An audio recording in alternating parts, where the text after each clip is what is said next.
All right, tailgate all of a sudden stopped working. You can hear it latch on this side. It does not unlatch on the driver's side. So the clip's broken on this side. First, take this screw out. Pop this off.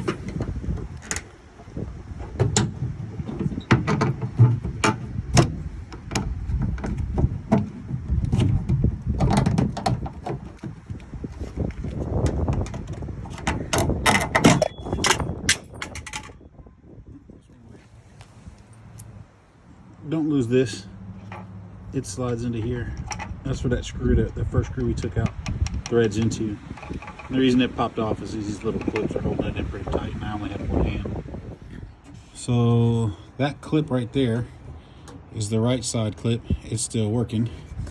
The one that's busted should go into that hole right there. It's down here, and it's busted.